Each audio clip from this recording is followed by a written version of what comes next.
Hello and welcome to the Gooner Talk. Back again with you guys for another episode of the Arsenal Raw Reaction Show. Join you in the morning after Arsenal's 1-1 draw, but ultimate penalty defeat against Sporting Club de Portugal last night in the Europa League. It was a really disappointing evening.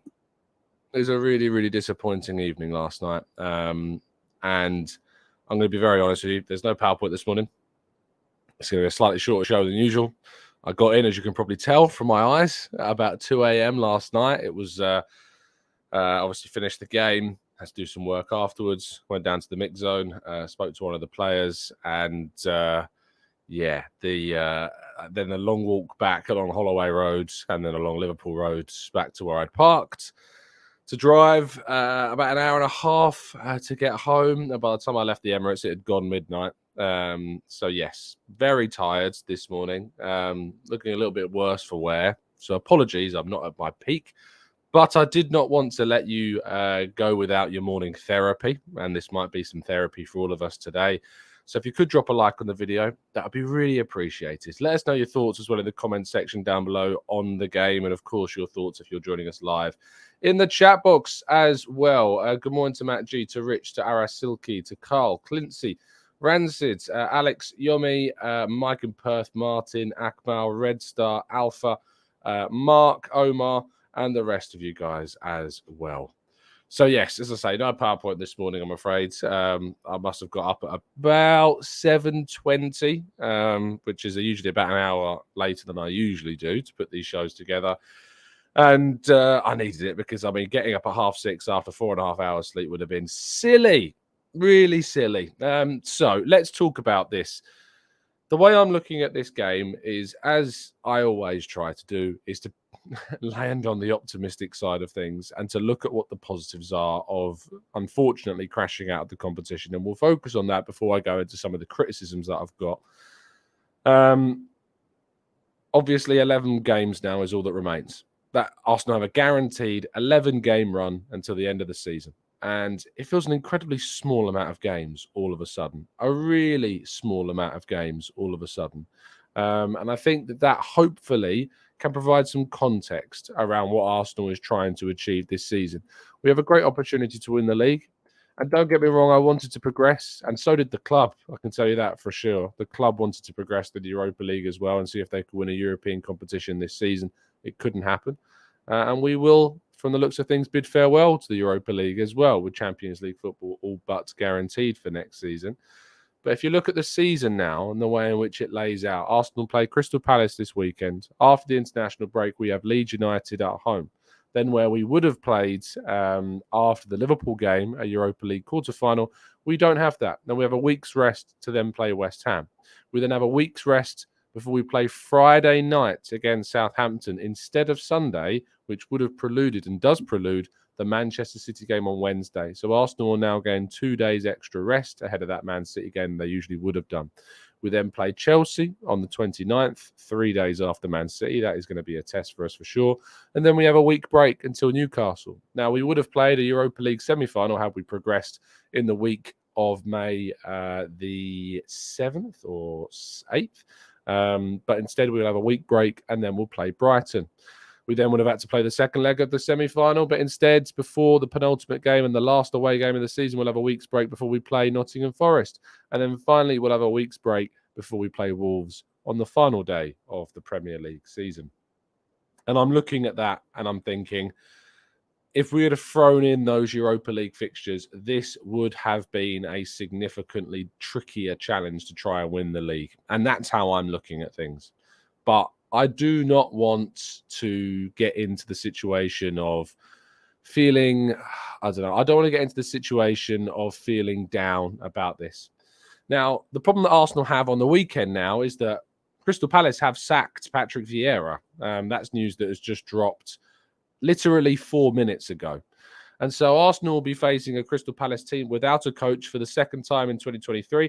And the first time that happened, of course, well, I say without a coach, but potentially with the benefit of a new manager bounce on Sunday when Patrick Vieira's replacement, be that internal, be that external, we don't know who they're going to appoint in his place yet. We don't know if that's going to happen in time for the weekend's game or not. But Arsenal will now have to face another new managerial bounce potentially on Sunday at the Emirates. Not only that, but of course, the 120 minutes that Arsenal played last night is going to contribute significantly. And there are some real setbacks in terms of injuries. The big one is Takahiro Tomiyasu, because he looks like he could be out for the rest of the season. He left the game on crutches. He walked past us in the mix zone and did not look comfortable at all. It could be a serious knee injury that season ruled out, as I say, for the season, potentially even throughout pre-season, maybe into the start of next season. That is pure speculation right now. But with knee injuries, these can be significantly long-term problems that we will have to wait and assess. So let's wait. Let's wait and see what happens. And then, of course, William Saliba is the other big casualty of the evening. He left the field in the first half with what was said to be a precaution because he felt discomfort. I saw him walk through the mix zone pretty comfortably and fine. He didn't look like he was in too much discomfort, but you, of course, can't tell too much from somebody just walking through a mix zone. I'm hoping that was done because they didn't want to take any risks, and that's completely fair enough. The benefit that Arsenal have, of course, is they play Crystal Palace on Sunday. And then, of course, what happens after Sunday is we have the international break. So I'm hoping that we have a situation where now we're going to see them get some rest. We know that Saliba may therefore not go away with France. We know Ben White's not going with England, so he can get a rest. We know that all the Brazilian lads are staying as well. They're going to get a rest. So let's hope that we can find ourselves recharged and refreshed after this international break. Let's go into the game. The lineup was stronger than I was expecting. And I don't think there can be too many complaints, to be honest, about Arsenal going for a strong team. We started Gabriel Jesus, Saliba, Gabriel, Tomiyasu, of course, started, and then White came on. Zinchenko started at left back, Ramsdale starting there, Xhaka starting in the midfield. Jorginho coming in was not a surprise. I personally would have started Partey, but to be honest, seeing him fit and ready for the next game is going to be more important than anything else in the world with a league campaign moving forwards. And then the front line, as I say, Jesus, Martinelli, and then just Nelson for Saka. And people have been crying out for Saka to get a rest. He didn't necessarily get that rest because he had to come on with a significant period of the game still left to play and extra time. But people have been calling out for Saka to get a rest for quite some time, and they got that. Nelson, I thought, was decent. I liked his tenacity. I liked the way he worked his way into the box. He created a great chance and a cross that went into the box that Jesus just missed a chance at the back post. But Arsenal never in the first half in particular, never really looked comfortable. On the counter again, Sporting had some great power and presence. And I think that the one thing I have to hold my hands up and say is that I completely underestimated Sporting. And to be fair, so have all the people that I've spoken to about Sporting, and even their own fans, I think, have been surprised by their performances in the two games against Arsenal. The expectation from them was that this would be fairly comfortable for Arsenal to go through. And maybe that's because Arsenal made significant changes to the team across the two legs, whereas Sporting did not do that. And Sporting played their starting 11 in both games to the best of their ability, despite suspensions and injuries, etc. And Sporting going through to the next round, obviously, is a demonstration that in these European competitions, especially next season with the Champions League, is that Arsenal probably can't afford to make 6 or 7 changes to their team unless they buy some significant competitive quality to certain areas of the field.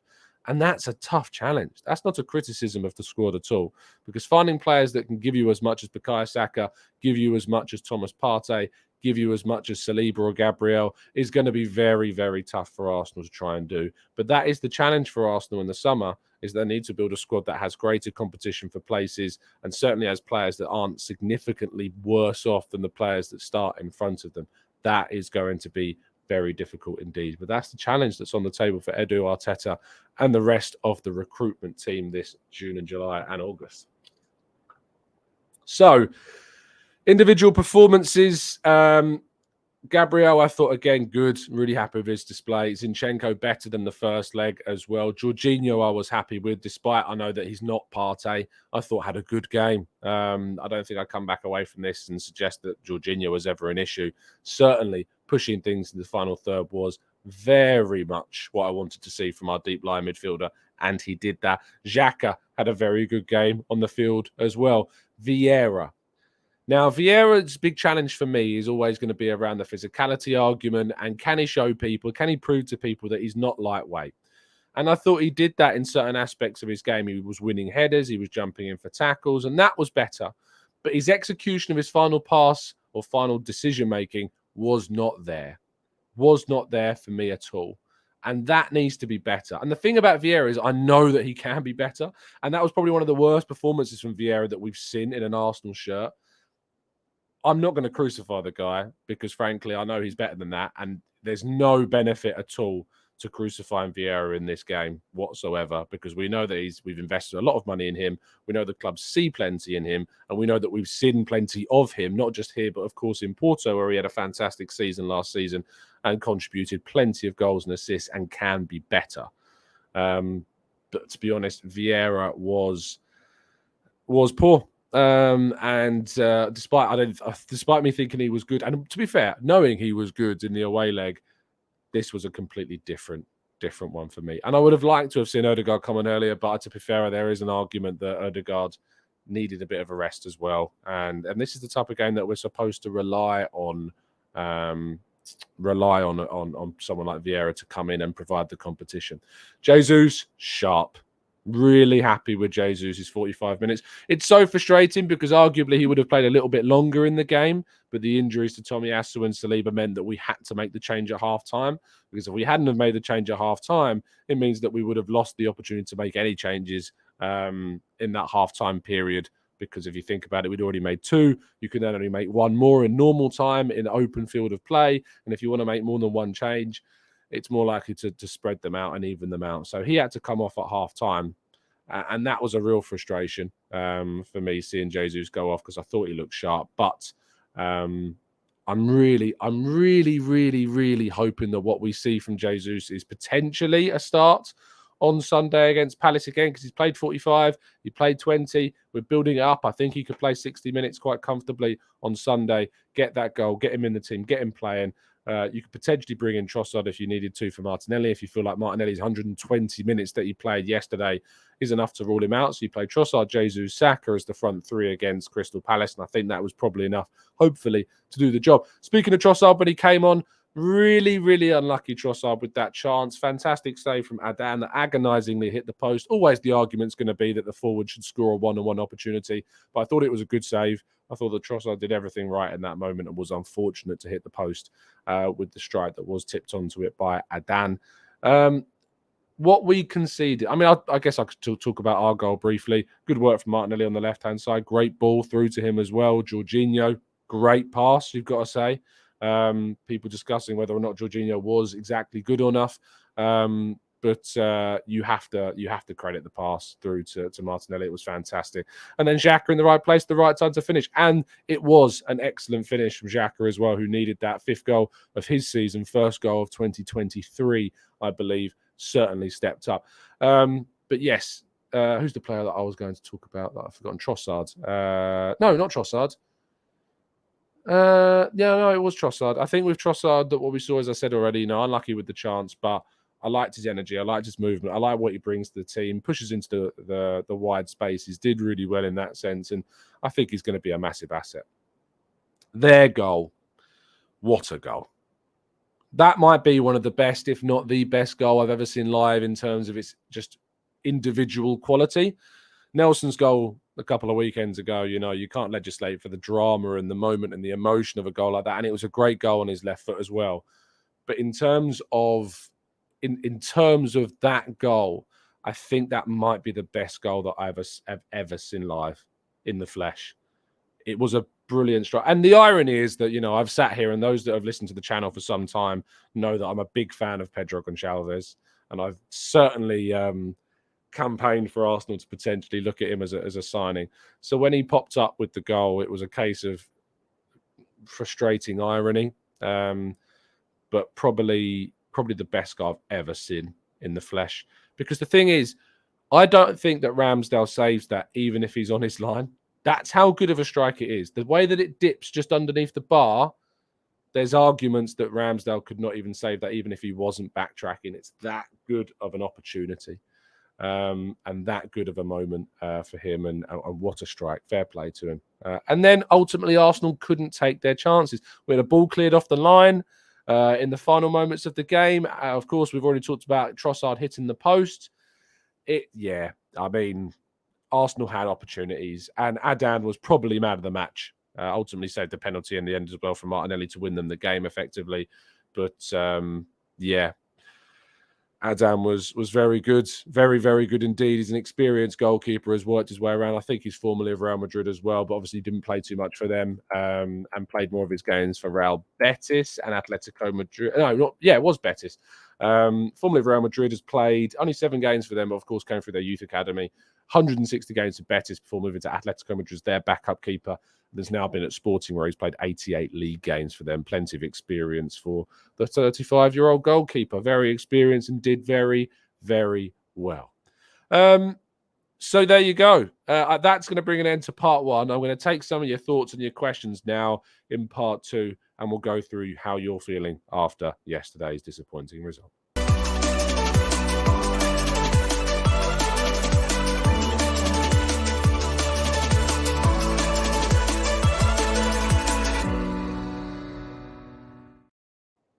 Okay, let's jump into the chat box and see what you guys are saying. Christian says, if we end up second in the league and we end up having the same season as Spurs, who in your mind should be held accountable? Accountable? I struggle with that question a lot because I think this is the type of question, and Christian, with all due respect, this is the type of question that shows a level of entitlement and a lack of context. If Arsenal finished, if I'd have said to you at the start of the season, Arsenal are going to finish second, which by the way, I don't think is going to happen. I'm really optimistic and confident about winning the league. Really optimistic and confident about winning the league.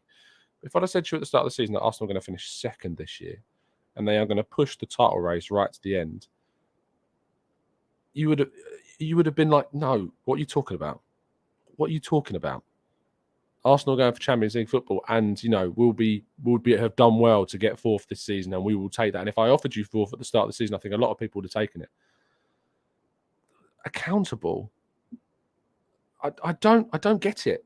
I don't get it. I really, really, really, really don't get it. I don't get this mindset at all of always having to go, who's accountable? Who should be sacked? Who has to go? We're top of the league. We're 5 points clear at the top of the table. What are people doing? Really asking those types of questions. I don't get it. Really frustrates me. Giant Goose says, yes, Arsenal bottled it, but not much because of complacency, rather due to the quality of the opposition. I also think there is certainly luck involved. I mean, we hit the post, had a shot cleared off the line, and they score a goal that you will never see again. Ever, ever, ever. You will never, ever see again that goal at the Emirates. So there is a huge amount of misfortune, including the injuries, of course. I've never seen so much misfortune in a game for Arsenal. By the way, Lohoz, the referee, goodness me. I mean, I know he's got a reputation, but woof.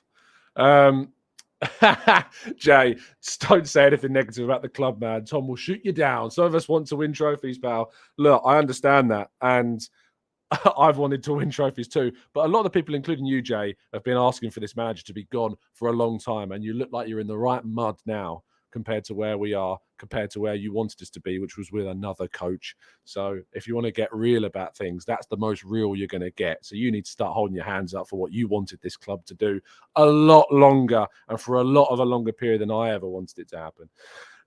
Let's go to James. The age and experience in our team is in the midfield, and so for me, they hold the most responsibility. I just felt that Xhaka and Jorginho, who were looking to add that to dictate and guide the team. Potentially, I think that Xhaka and Jorginho in the midfield is always going to be a bit of a risky combination, especially against a team with the speed of Sporting. They are rapid. They've got so many quick players that is always going to be a tricky dynamic to try and manage things. In terms of Yomi says, Tom, I'm highly disappointed. I wanted us to win the cup, but we have the league also to focus on. Arteta and the team I trust. Fair play to you, mate. Let's go to Ray Bean says, true, Tom, wasn't our night. Soccer gods and the referee certainly wanted Sporting to win. Gooner Legend says, we have been magnificent this season. We just need to back the boys and see where it takes us. Absolutely, Charlie. Yeah, the ref was indeed terrible. Carl says, sorry, Tom, I've seen it twice live now. Oh, man, the curse are there. Dan says, we are cursed in Europe. How can you explain a high-profile club like Arsenal losing out to Olympiacos, Villarreal, and now Sporting in European seasons consecutively? This can never be a coincidence. I think, obviously, there is that lack of experience of this team in European competition. Of course, we weren't in it last season. And I think that if we're going to move forwards, it's going to be about adding strength in depth to the squad. There are other priorities this season. We know that. And I think all of us wanted to go through in this competition. A lot of people, look, at the end of this season, I'm not necessarily, if we've won the league, going to be worrying at all about the Europa League competition whatsoever. And I certainly don't think anyone could be pointing the finger at Arteta for the team that he played, because he played a stronger team than I think most people were expecting or even wanting him to play last night. And then you find the balances. Well, if you can't find yourself sitting there and going, well, I want to see a strong team, and then Saliba gets injured, what you're often seeing is, oh, why has he gone and thrown those guys in? Now we've cost ourselves potentially the league by throwing those players in. But on the other hand, I really wanted to win this game. And apparently, we've got to go and win trophies and stuff. So he's got to play a strong team, which he did. The hypocrisy is certainly there. Christian says, sorry, Tom, with all due respect, we as a fan base need to raise our standards. Oh, I can't get this thing about raising our standards. What have you been watching? Like, honestly, what have people been watching about this club? The standards are up here. Did you listen to Edu in the summer when he turned around and said, I don't care about the Champions League qualification. Arsenal are a club that need to finish as high up the table as possible. And whilst people were sitting there and saying, oh, we've got to get Champions League this season, they weren't saying that inside the club this summer. They were not saying that inside the club. In the club, they were saying, let's win the league. When Mohamed El Neni spoke after Nuremberg in the friendly game in pre-season, what did he say? He said, I want to win the league. When Zinchenko was interviewed about this, he said about saying in the dressing room, we need to win the league. And whilst there were some laughs at the start of the campaign, there is nobody laughing now. And people like yourself, Christian, are not laughing now because Arsenal are in a position where they could potentially win a title this season. So questions of raising standards is frankly pathetic and misses the entire complex of what Arsenal are achieving this season. With the second youngest team, the second youngest manager, a manager that wanted plenty of people, including myself at some stage, to throw in the bin and get rid and move on from. With those players and that coach and the additions that have been made by Edu and the executive team at the club, they've built a side that are going well and further beyond what anyone expected the club this season. And people have the cheek, the arrogance, the entitlement to say that we should raise our standards this season. Are you joking? This club is in a greater position than we have ever dreamed it could be in this point in its transition, in its growth, in its process. And yet we find ourselves sitting here saying we need to raise our standards when the manager that we have been calling to be gone a couple of years ago, some weeks, months ago, wanted to be gone, has put out a very, very strong team last night that was very unfortunate not to get a result, were it not for the post, were it not for clearing off the line, and were it not for a freak goal from the footballing gods and from a poor refereeing performance once again in a game that we lost two key members of the squad in the first minutes of the game, which cost us our way of managing the performance in the second half. For anyone to have the cheek to suggest that we have to raise our standards is a joke. It is a joke.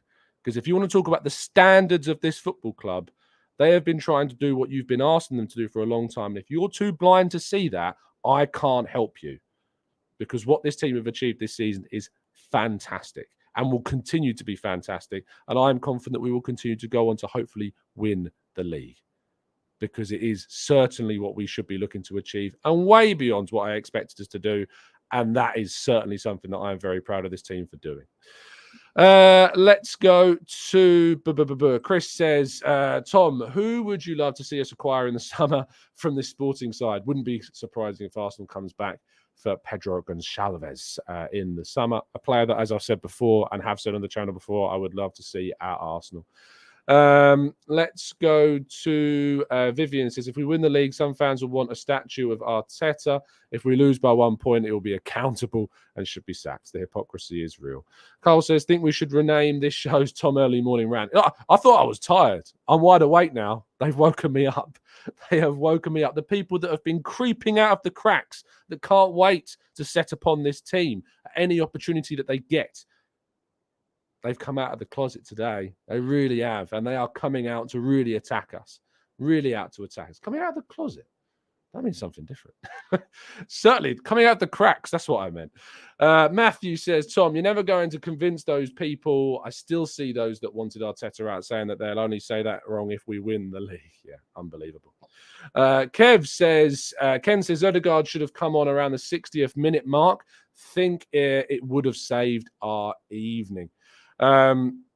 Maybe, that was the only change that we could make there in the second half. And you've then got to try and balance things, haven't you? You've made 2 changes in the first half. You can only make 3 substitutions during open play until the extra time, where you can make 1 more across the 5 to 6 subs that you get during the game. It was those 2 injuries that cost us 2 of our sub opportunities from open play in the first half really did affect things in the second. Jay, look, I'm going to say this right now. Here is your open invitation. I'm not working this morning. I've got a day off this morning. Got a little bit of a job to do later in the morning. But I'm happy to extend this to Jay, to Christian, to anybody that would like to come on the show, would like to come on and say this argument. So instead of sitting behind a keyboard, sitting behind a computer screen, if anyone has a problem, if anyone would like to come on the show and talk about standards, that would like to talk about saying that this is pathetic from Arsenal, so that the club needs to be better, that it's still got an issue with the manager, here is your open invitation. Don't sit there quietly behind your keyboard. Here is your invitation. Linked, that will be in the description as well. Let me just throw it into today's description. So if you would like to come on, I'm not saying to people that if you agree with me, right, don't jump in, because I don't need people coming in and agree with me. The whole point of this opportunity I'm handing out here is for people to come on and say, we need to raise our standards. This is the call to those people that think like Jay and like Christian that we need to raise our standards. Refresh your feeds, click the link, and come in and have a conversation with me about it instead of sitting behind your keyboards. I would very much appreciate it. The offer is there. Come and join us. As I said before, if it's just about agreeing with what I'm saying or, further in that point, I can hear you. Thanks for that. But I really would like to hear from people that would like to come on and actually disagree with what I say. Here's the opportunity. Here is the chance. Links in the description to join the StreamYard. You can go and do that there. So make sure you go and do that. I'll go on for a bit longer. I'll give them 10 minutes. Shall we say 10 minutes? I think 10 minutes is probably fair. 10 minutes is probably a fair amount of time for the haters to come on. Let's see what they've got to say for themselves. Let's go to Asif says Vieira wasn't great, but I feel it's just a case of him playing more games. He'll come good next season. Again, I agree with you. I think it's certainly going to be a situation where a season of transition is what's ultimately affecting him. And I think he will be better next season. He's not played regularly as well. You've got to think about that. And if you come into a new team, new league, and new everything, things are going to take time to adjust. So I think that's why we're seeing what we're seeing from Vieira. Scrolling down, crying laughing faces from Jay in the chat, but not seeing him pop up in StreamYard. So hopefully that's where is the link? The link's, if you refresh your screen, mate, the link is in the description if you indeed think that Arsenal need to raise their standards. Let's go to Ethan says, can you read my super chats while you're at it? Yeah, sorry, Ethan, I've been distracted. It was a fitting end to our Europa League adventure. Sour getting into it, sour getting out of it. Cheer up, everyone. 5 points clear. Absolutely.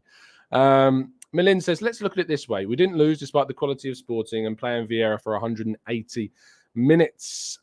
We've covered Vieira being sacked, by the way. Patrick Vieira being sacked from Crystal Palace. We have indeed covered that. Yomi says, Tom, Porto fans are telling us to relax and give Fabio time. Are they seeing what Arsenal fans are missing? As I said, if you want to go back and watch, the compilations of what Fabio Vieira did last season, I definitely would encourage you to reaffirm that faith that you had. Let me throw the link into here, and then people can see it in the chat box. So there you go. Trigger says, how Vieira stats compare to Odegaard's loan spell? I'll try and find that out for you. I won't be able to do that right now, but I'll certainly try and find that out for you. Let's go to Carl, Tom versus the In-Betweeners. Who will win? The In-Betweeners is a good way, I think, of actually describing those that still find themselves with question marks about this manager and about the standards of Arsenal Football Club. Man, if only you knew what the standards of this football club are. Joe Howe says, thought Reece Nelson was poor. Do you think that he has a place? Yeah, I didn't think he was poor. I didn't think Nelson was poor at all. I thought he had some really good moments in the game, actually. So that's a bit strange. Let's go to Akmal says, any prediction / suggestion of who might be Palace's new manager? Jesse Marsh is out there and available. Nearly joined Southampton. Trying to think of anything else. I've not seen Jay, by the way, pop up. Jay's not anywhere. I don't. No one's popped up. More than a wheelchair. The link is I've put into the chat box now. Not yet seen pop up. Christian, I've not seen pop up in the thing either. So at the moment, no one there. The clock's clicking. The clock's ticking on the time that we're going to have left on this one. So make sure, if you think that the standards of this club need to be higher, come and tell me. Come and tell me. Philad says, Tom, I do think we need to get more athleticism in central midfield. We just lack complete control in games without Partey. Bringing in Caicedo and Rice is a must. Caicedo is going to be very tough. Rice, I agree with. I think Rice is going to do that. I think having Rice in the team is going to be something that gives us that extra quality. We have a guest joining us. Chris. How you doing, Chris? You okay, my friend? Yes, I'm all right. Thanks to you. Flattering angle, you could have put yourself in there. Mate, you okay? Yeah, not bad. Are you? Yeah, not bad, mate. Not bad. Tell me how you're feeling. Obviously, you've joined us. I'm assuming you think the club needs to raise its standards. Actually, I'm not bothered about the Europa League at all. Personally, it's all about the Premiership for me. It's not so much the league need to do their standard. It's more the fans need to stop thinking we're entitled. But I hate this all top fan chat we always get as well, where fans always think they're better than other fans, etc. Yeah. I was disappointed we didn't get decent up front in January because Eddie's not the answer. But it's more the fans than the actual club. It's more the arguing with the fans that I don't like. Tell me like a line that one of the fans would have said that you feel that you disagree with. Well, I can't stand it when I hear, like I said, when I hear top. I'm a top fan. That annoys me. Or when I hear, do you go to the Emirates? I go every week. Oh, I disagree with that. That's silly. Hate that. Yeah. I mean, I'm disabled and I will not go to London. I hate going there. I hate the tube and disabled. I hate going to the Emirates because I'm disabled. So I just watch everything on TV and pay a lot of money to watch it on TV. But when I hear top fans, that's what gets me. It's not the team, it's the fans for me. Chris, can you message me privately about your experience as a disabled fan, actually? Because I'm very interested to hear kind of some of your criticisms. But we can do that privately as well. Yeah, so you know my totals as well. In terms of the top fan thing, I don't know where that. I've not seen that personally. I see what you mean when you said about what you said about I go to games and stuff, and so therefore I mean more, or my opinion means more, or I'm a bigger fan than you. I agree with you. It's ridiculous. Anyone who watches a game over in Australia that can't go to games, anyone who watches one here, anyone who's disabled like yourself and can't get access to the games, everyone is as much as a fan as anyone else and is entitled to their opinion as much as anyone else. They could be questioned on it, and I certainly think we've done that this morning. But the idea that anyone's opinion is worth more than one another is silly, because anyone's an Arsenal fan in my book is an Arsenal fan. Unless you want Arsenal to lose, then that kind of puts you in a different position.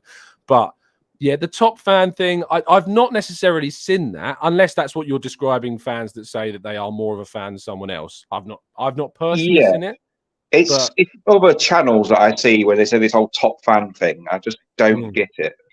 Yeah, I mean, anyone who's saying that they're more of a fan than someone else is a bit of a loser, to be honest. Well, yeah, exactly. It's like there's a competition to who loves Arsenal the most. Yeah, exactly. What do you make about this argument, though? That I mean, obviously, I've called out the keyboard warriors, if we will. Fair play to you, Chris, for coming on, by the way. Those that say we need to raise our standards as a club because we've gone out the Europa League, and people are turning around and saying, well, it's really disappointing, but we're at the top of the table right now. We're going for the league, and there are a lot of actual benefits to falling out of this competition. What do you make of people that have said that? Again, I don't get it because it's only the Europa League. It's not like it's Champions League, is it? Yeah. I mean, most fans didn't even want to be in the Europa League and didn't care about it. And they all moaned and groaned when we first got put in the Europa League. So I don't see why the big deal, because at the end of the day, we should be, yes, we want to win both, but the Premiership's where we've got the best chance at the minute, really. Yeah, so absolutely. I don't get it. I just don't get people. I don't think it's necessarily obviously about degrading a competition in the sense of saying it doesn't matter, because I think it does. And obviously having a European trophy would have been great. And I would love to have seen us get the Europa League at the end of the season, because I think it would have ended the whole hooboo about, the fact that we don't win European competitions. But if being out of this competition will then give us a better chance to win the league at the end of the season, and you offered me that and said, and I think I said that in January. I think I remember doing a show back in January where I said, if you said to me right now, you can go out of your cup competitions in the FA Cup and the Europa League, and I can guarantee you that your title challenge will go right into the last day and that you've got a great chance of winning it, I would have taken it. I would have bitten your arm off for that. Did you? Right. Oh, God, yeah. I would. I mean, if we can't win the Premier League, the only other thing I really care about winning is the FA Cup. Yeah. Like, I mean, I know you shouldn't degrade, like you said, but it's Premier League, FA Cup, then the Europa League for me. Whereas if we're in the Champions League, it'll be the Premiership, the Champions League, then the FA Cup. Really? So you'd rather win the Premier League than Champions League? Yeah, I would. Yeah, I agree with you. I do put it as a higher accolade. I think it's a much harder competition, a much more prestigious competition. The thing with Arsenal, of course, is that we've not won it, so there's that element to the Champions League, which I know fans would love to see. But Chris, I really appreciate having the front to jump on the show and put your points across. I really appreciate it, mate. Thank you very much. Do message me privately, by the way, Chris. I'd love to hear your thoughts around those issues. Thank you, mate. Really appreciate it. No worries, mate. Have a good one. Massive thank you to Chris. Don't see anyone else. You'll be surprised to know that the keyboard warriors have not turned up. Chris teaching them a good lesson about what it takes to come and show up on the channel. And if you can put your words where your mouth is, where they usually come from. So you wouldn't think it would be too tricky. Apparently it's a little bit easier to type in a keyboard than it is the jump on the show. There was another super chat, I think, from Ethan. I did just say a comment from him saying, please donate my super chats to Jay to get a camera and a microphone. Let's scroll up, because I know that there was. I know I've missed it. Is this it? Yes. Ethan says, I wasn't looking forward to facing Palace because of Vieira. Now they can get stuffed. Let's relegate the Lemons. Justice for Vieira. Brilliant. Wilson joins us now. Wilson, how you doing? I'm good, as usual. I have to say, obviously, I'm very disappointed. Absolutely gutted of going out of the Europa League. It's Sporting! Oh, I was absolutely. I can't say that I do, because I sat here on the channel and said they're probably the team that I wanted to face. So I've got a bit of egg on my face in terms of that. But we're wrong about things. But what have you got? Have you got thoughts on this argument that Arsenal need to raise their standards? That's a good question, actually, because to be fair, we have been doing. I mean, terrible question considering where we are. Well, to be fair, I feel like we are. To be fair, we've done well this season. To be fair, we're top of the league. And in the past, some Arsenal fans didn't really care about Europa League and all of that. Then now, all of a sudden, there's a bit of a moan from some Arsenal fans last night saying, "Oh, why are you chopping and changing?" Well, hang on a minute. When other teams were in Champions League, they've been changing some of their players as well.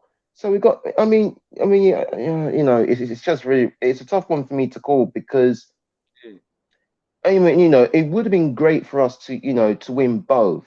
It's very difficult to do that. It's not easy to win two trophies in one season, because there's other decent teams out there. So that's where I stand, if I'm honest. I'm disappointed, but now is the time.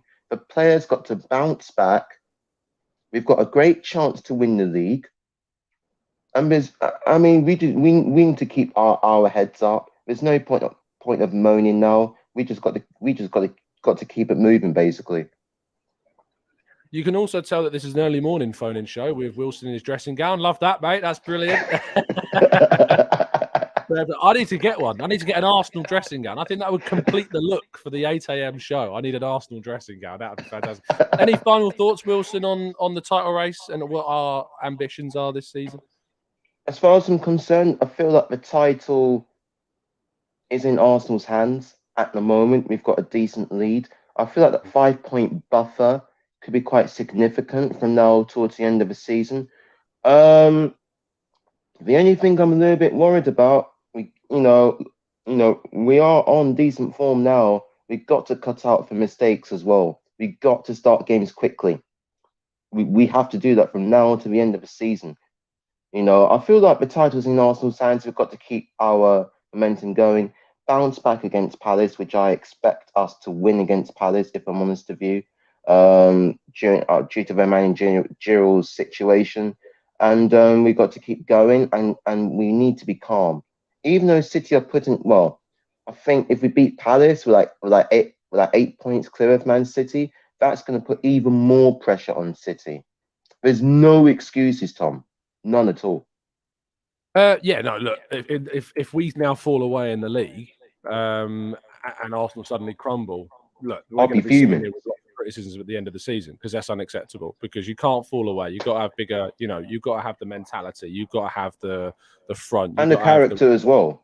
You have to have that. Yeah, thank you. It was, definitely. We've got to have the character to be able to now respond to this defeat. And if we don't, then that's something that we'll be certainly being critical of at the end of the season. The issues for me is people turning around. I think one of the first messages we had from Jay was that, we're incapable of being critical. That's certainly not where we're at. And there's lots of things I'm critical about. Vieira, not good enough. That was certainly one of those. That's not Vieira's fault, though, because when I've watched Vieira several times last night, he wasn't that bad. He wasn't that bad at all. Like Reece Nelson as well. One person in the comments is saying he was poor. I mean, what on earth was that person smoking over there? I mean, Nelson wasn't that bad. Oh dear. Sorry, Tom. It just gets my head in. I'm afraid. I think there was that moment from Vieira where he did that back heel in the box that he gave the ball away. And I think that moment will stick in a lot of people's minds, and that will kind of cloud potentially the whole performance. But, I did think that he was fairly poor, but I do think that it is all about obviously seeing him improve and seeing that transition. Wilson, thank you for your time and jumping on. Really appreciate the 8 a.m. attire. Much appreciate that. I'll speak to you soon. See you around, Tom. Have a good one, mate. See you later. You Pleasure. too. Massive appreciation to Wilson for jumping on that as well. Let's see. John is one of our biggest critics. John, like Jay, I invite you onto the show. I know that you enjoy typing in our chat box, but if you've got your criticisms, if you've got your thoughts that are different to mine, please jump onto the show. Come and have a chat. Tell me why I'm wrong about certain things. I'd love to hear from you. Let's go to in the chat box. Go says poor and not that bad. What does that mean? But not that bad. I guess what's the difference between poor and not that bad? If you're poor, it means you've done a lot of bad things. I suppose if you're not that bad, you've kind of had an average performance. I suppose that's probably just another way of saying it's fairly average performance. Not that bad. Poor, you've had a negative display. I think that's the difference between the two. Yasin says, like Super Kev, good friend of the show, make sure you subscribe to the Hybrid Squad if you're not already, has been saying all along yesterday the blame should be put on the players. Arteta put in a strong team and we should have done better. That's I think the best way of assessing this. That team was more than good enough to beat Sporting Club de Portugal last night. There is nothing extra. And if you want to talk about in-game management as a reason, I mean, we lost 2 of our substitutions within the first 30 minutes. I don't necessarily look at if you're pointing the finger at Arteta, as Omar is doing satirically, we should add. Omar, get on here. Get on this show now. Come and talk to me, mate. Mike says you'll feel better when you remember that Wenger's early teams were also terrible in the Europa League. Yeah, they were. That's very true as well. It's that experience, isn't it? Building up that competition. Neil says nothing wrong with team selection. I'm just peeved that we keep getting put out of Europe too easily. It is annoying, isn't it? I'm not going to turn around and say that you shouldn't be annoyed about that. It's frustrating. It's really, really frustrating. Very much so indeed. John says, 3rd time Arteta has underachieved in Europe. Is that a problem? It's a problem at the moment because I think we need to see improvement, John. But are you still Arteta out, John? Because I know that you've wanted Arteta out for a long time. Are you still out Arteta out now? Do let me know in the chat box. VL, Omar is not serious. Trust me, I know the guy. He's definitely not serious. Rich says, Tom, do you think we need more competition for Ramsdale? I like him a lot, but that goal last night doesn't reflect brilliant. Again, I think that's harsh. I think that the goal goes in whether or not Ramsdale's on his line or not. By the way, the one-on-one save from Marcus Edwards, mad save. Mad save. I want to point to you that save. I want to point to you the save that he makes against Ouattara against Bournemouth. And I want to point to you the save that he makes against Villa and Leon Bailey in the last moments of that game. Aaron Ramsdale is a very good goalkeeper. A very young goalkeeper still, but a very, very good goalkeeper. Distribution, really good as well. One of the best. And I thought I saw, I think, I don't know if it was James, it was either Cookie or James of AFTV. Two Jameses with their own connections with AFTV, making it difficult to remember which one it was. But one of it might, I think it was James on AFTV now, said, if you think that Ramsdale's not good enough, name me 5 goalkeepers better that you think we could buy. Name me 5 goalkeepers that you think we could buy that would improve on Ramsdale. And I don't think you could. I don't think you could. Godspeedy6 says, has Ramsdale ever saved a pen since he's been here? Did Petr Cech save one against Watford? And I think that might have been it. Plus, we haven't really conceded that many penalties with Ramsdale between the sticks. Not too many at all. So he's not even had that many chances. Mike Magnon from AC Milan J is probably the only one out there at the moment. I think Magic Mike, as Jules Laurent calls him, I think he's probably the only one. But if you're saying that we should go out and spend a silly amount of money, which is what it would cost to bring in Magnon to replace Ramsdale, which is just certainly not an area that we are looking to invest that amount of money in. I just don't think that's a realistic expectation. Rich says, fair point, Tom. I wasn't thinking of replacing them, though, just getting a better backup. I know you were. I was just kind of, that argument was coming up. Dan says, though, I totally disagree with you, Tom. If Ramsdale stays in his penalty box, he recovers very fast. Save that goal, not to talk about staying on his line. I'm not sure that he does. And to be honest, there is also part of the whole idea that the reason why he's on the edge of the box is because the same reason why Victor Valdez was always near the halfway line for Barcelona is because the players consider him the 11th man on the outfield team as well. He has to be available for those short passes from the centre-backs. And let's be honest, the statistics, the XG behind that potential goal are mad tiny. Silly tiny. Like the odds are so small that ever happens that it's not something that I think will be hanging over Ramsdale's future. Mike joining us in a much better time for him in Australia. Mike, how you doing, my friend? I'm good, Tom. I'm very well. It's it's on 5 p.m. in the afternoon. It's very social. Unlike Are this you coming morning. To tell me I'm an idiot? Is that what you're doing? No. Look, obviously gutted. I think we were on the receiving end of a freaky goal. Their keeper was inspired, and it was just one of those days. I think another day, that's 4-1. Arteta's a genius, and all the fan base is not going mental on social media. I think that any criticism of Ramsdale is insane in terms of how good he's been this year, how freaky that goal was, and also, as you've already said, to actually find someone who even comes close to him as a replacement would be just so difficult to find. So, and I didn't see many people. The other thing that obviously happened after the game was that of course then Arteta comes in for some major flack in terms of who he picked and what the starting 11 was, and yet I didn't see that before the game kicked off. In fact, the reverse was the case. Many people were happy with the degree of strength that was there, while still resting some of the if you like, of the more regular first 11. So to me, gutted though I am, it's one of those days which is one of those days, and we can't expect everything to go with us in every game. And bring on the Premier League. We need to raise our standards, Mike. I think our standards are fantastic at the moment. The whole club is batted from the same wicket. They're singing the same, whichever cliche you want to use, singing from the same song sheet. The togetherness from top to bottom is just there for all to see. And of course, this season has included the fan base, which hasn't been seen to that degree for many years. I think if the standards are the desire, the passion, the work, and the commitment to take us where we want to be. Those are the standards we should be adhering to. And as far as I can see, that's what's happening. Does that mean we win every game? No, it doesn't. Does it mean we're going to be competing for the Premier League? Absolutely. And going forward, and that's what we want as a club. We want to see continuous progression. We want to see a team that is proud to wear that shirt with the badge on it. And that's what I see week in, week out. That doesn't mean we haven't got work to do. Of course we do. But having work to do doesn't mean your standards are low. I just think that's a nonsense argument.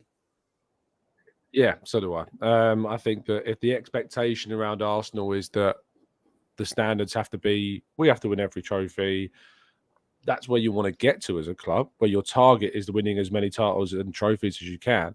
But if we're being honest, the idea that we were ever going to be in a Premier League title race this season was ludicrous, like absolutely ludicrous, that anyone ever thought that we were going to be in a title race this season, other than those inside the club, ironically, who were the ones saying, we want to go for a title this season.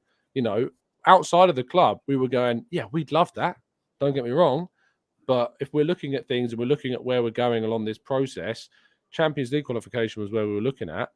But to be where we are this season is mad. I mean, I'm trying to look at things in a positive way, obviously, Mike, as I always try and do, and try to look at things more in the optimistic side of things, whilst, of course, being grounded enough to accept the negatives. I mean, let's talk about negatives for the benefit of those that love hearing negative things.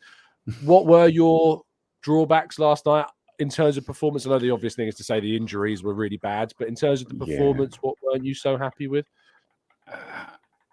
I was unhappy with very little, to be honest. I think the top three possibly weren't as sharp as you would have hoped.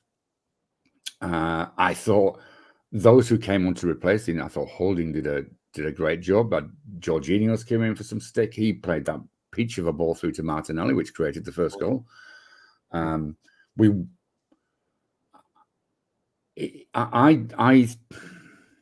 finding it hard. Maybe the intensity wasn't there. Maybe we let them come on to us perhaps a little too much. We didn't seem to press quite as high as we would normally do. But outside of that, it was it was. Maybe the confidence when Sporting came out, it was quite hard and appeared to be making some inroads. Maybe the confidence suffered a little bit. So maybe it's we're still work in progress in terms of having that belief that we can do it every game in every situation, and that's not surprising. I think we've come forward leaps and bounds in terms of that, but we're still. Like any team, if things aren't going your way, then it's bound to just give you a little bit of a wobble. And I think we saw that on a couple of occasions last night. I don't think there was any performance from any specific player that you could point at and say, no, that wasn't good.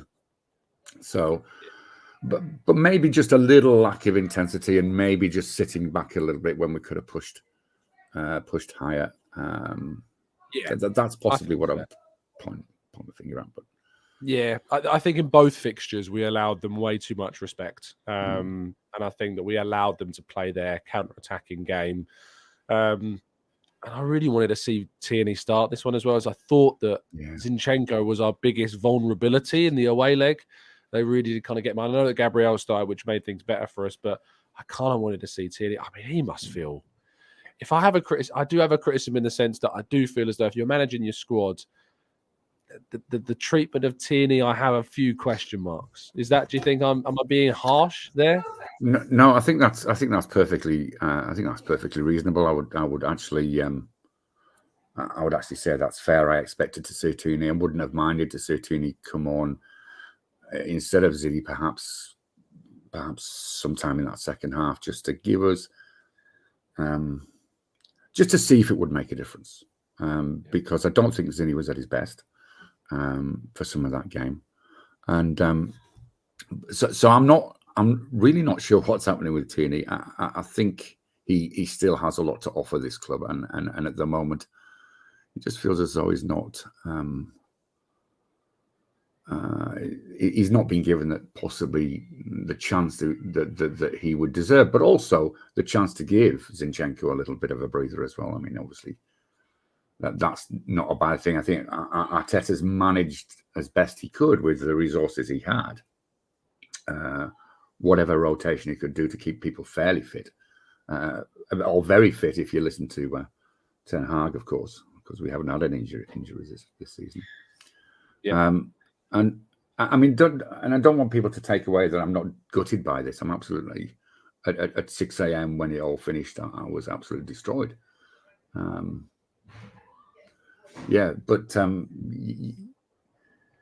I think there's having that few hours just to step back and just see it perhaps without all of the emotion has just helped sort of temper it a little bit, if that makes sense. It does. Yeah. Mike, thank you for your time. I've got another guest I'm going to bring on in a second as well, but I really appreciate you jumping on as always. Always a pleasure to speak with you. Likewise, Tom. You take care and good show, mate. Keep it. Thanks, fella. Speak to you soon. Have a Cheers, good day. Buddy. See ya. Much thanks to Mike. Let's bring on next guest. I'm hoping I'm going to try and not butcher your name. Here we go. Here's the challenge. Fuad joins us now. Have I done that? Have I done it justice? Yeah, mate. Yeah, perfect, mate. Fuad, perfect. Yeah, you've always did it so well. So you made last night, mate. People struggle. Yeah, no, you're good. No, thanks for having me on, mate. Pleasure, my friends. Tell me where your head's at and why you've decided to come on. Well, I've decided to come on because I've got the time now because my missus and the wife are out. So I've got the time to go on and, And I work from home. Oh, this week I'm working from home, so I'll give it a chat. But no, I think, I'm not here to, I actually agree with everything most things that you say. So it's not one of those I come here to argue anything like that. I just feel like, you know what I think in the back of my head is. Are you using your AirPods? Because it's quite muffled. Oh, if you disconnect your AirPods, play it out loud, you might get better sound through that. Can you hear me now? That's much better. Much better. Yeah. Sorry about that. That's all right. Yeah. So I just you know what it is? It's because in the back of my head, I think Man United when they end up winning the Europa League, and then they'll probably end up finishing third, winning the Europa League and Carabao Cup as well. And that's going to be we ain't going to hear the end of it if they do that. We win the league, mate. We won. No, that's the thing. If we win the league, nothing else matters. But I do think that we need to learn how to control games better. As I said to you on the chat, I think that we need to be able to control it better when Partey's not there because we do lack the athleticism. They were going 100 miles an hour, and we just lack the legs in midfield. Definitely, I just think that we need to bring in a Rice or a Casado, somebody that can be able to control it when Partey's not there. But I think that we can definitely win it now. I think it's not a guarantee. The thing is, it's not a guarantee that we're going to end up winning the league now. We're not in any cups, so that's the thing. But it does gives us a better chance as well. And I think that we can. I just think that we can. We need to win it, but I think that we can. We should be able to get a better chance of winning it. I just feel that we need to win it now because it's going to be a bit deflating if we end up finishing second. For me personally, I don't know about how you guys feel. Yeah, it will obviously be absolutely gutting, and the same last season where we were just looking last season to get back into Europe, and the idea of a Champions League qualification was a little bit further off what we were expecting, but we nearly did it. And even though we went further than we thought, it was a disappointment because we didn't get there. And then this season, competing for a title was beyond our wildest dreams. People were looking, 3-4 years in the future, maybe we'll have a squad to be able to compete with Man City. We've done it in 3 full seasons under Arteta, and we'll still end up disappointed if we finish second because that's the nature of football. That's the nature of the sport. That's what we put ourselves into. And whilst maybe a couple of months I'll reflect back on this season if we were to finish second and think, wow, what an achievement to progress what we have. And I'm feeling really good about the upcoming season now based upon what we did this season. But it will still feel like a disappointment. I think that all the pressure obviously increases because you're outside of now European competition and cup competitions. Man City is still in the FA Cup. They're still in the Champions League. They're going to have, potentially 6, 8, even 10 more games than us now this season. Whilst we've got 11, they could have 21. So, you know, it's going to be they could end up playing double the amount of games between now and the end of the campaign. It's very possible that could, well, maybe not double, but very close to double the amount of games that they would play right now. And so that, I think, is obviously what we've got to look at. And if we can't take advantage of that, then there is obviously, I think, going to be some questions. I think the answer will be that Man City's squad overall and broadly is stronger. But where we've tried to rotate. What do you make of the argument that we should have played a stronger team? John in the chat box is saying that we should have started Odegaard and Partey. What do you think? No, I think I don't. No, I think we had a strong enough team to be able to beat Sporting. I've got to say quickly about Sporting. I'm really, really impressed about them. I'm surprised they're fourth in the Sporting League. Ruben Amorim is I reckon he'll be the next Tottenham Spurs manager. Actually, he could be. The way he plays is very suited to what Spurs want to play. I reckon that he'll get a Premiership. Probably would have been Wolves, but now Wolves have got a manager now because he's Portuguese. But no, quickly on that, we played a strong enough team to be. We have to let some of these players, these second team players, sort of get some game minutes. Otherwise, when are they going to get any minutes? They're not going to get any minutes from now until the end of May. Touch wood, we don't get any injuries. They're not going to get any minutes or much minutes.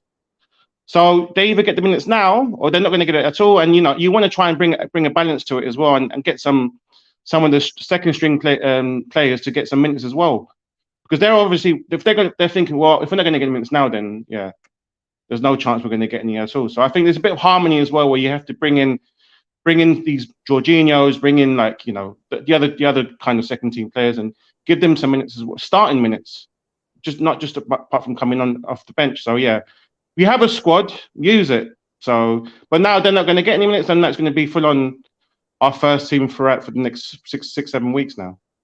Yeah, I mean, the expectation is really that Ramsdale, White, Saliba when he's back fit, hopefully soon, Gabriel, Zinchenko, Partey, Xhaka, Odegaard, Saka, Jesus, Martinelli is going to be our team unless there's any injuries between now and the end of the season. And, at the start of the campaign, when that was the team that we were using, that's why we got to the top of the table. That's why we got the lead at the top. So you'd hope that they would be able to do it now. The hope is obviously we've got this international break coming up. What concerns have you got? Well, Partey's going off to play for Ghana. I think Zinchenko's probably going to go to play for Ukraine. I think that Saliba's been called up, but it depends on obviously his injury situation. Ramsdale, Saka going off to play for England. Trossard will be off to play for Belgium. Odegaard will be off to play for Norway. Xhaka at Switzerland. Have you got concerns at all about the international break? You've always got concerns. I mean, the one name that springs to mind is always Partey. I think Partey is the one that's going to have to. I really hope nothing happens, because if anything happens to him, then it's not good. So that's the only one. I mean, what are you going to do? It's not just us that's got players going on internationals. As everyone else. City players are going to have. Everyone else is going to be in the same boat. So there's nothing much we can do. Just hope that they come back fit and ready, and then finish off the rest of the campaign. And I will say one thing. I'm a bit not peed off, but with Tomiyasu, I don't think he's. It was unfortunate what happened to him about the knee. He got dummy that he shifted and his knee buckled or whatever happened. Now I just don't know what happens if White gets out, touch wood, doesn't get injured or suspended. We don't really have a right back to cover him from now until the end of the season. So that's one thing I'm a bit concerned about, if I'm honest. Just have to hope that White stays fit and doesn't get any injuries. I agree. And now one thing as well, I will say that Zinchenko yesterday had a pretty poor game. And I was just going back to the Kieran Tierney, and I thought Kieran Tierney should have had, maybe because we had the 2 quick subs earlier on that we couldn't do it, but I thought Zinchenko was giving away the ball too much. And he was getting exposed a lot by Trincao on the left-hand side. And I thought, okay, maybe it's a good time to put Kieran Tierney on the left, because he's more of a width fullback and he could have controlled more Trincao. And not to put him on at all, I thought was a bit, baffling, to be honest. I mean, I think the injury stopped him from coming on, but not starting him, I don't really understand. No, I really don't understand the not start. I think that my criticism of Arteta at the moment is the handling of Kieran Tierney. I think there is something to be said. We don't know what's going on behind the scenes. Of course, there could be things going on. I know that there were talks between him and the manager recently. Smith Rowe obviously not getting a start in this game either.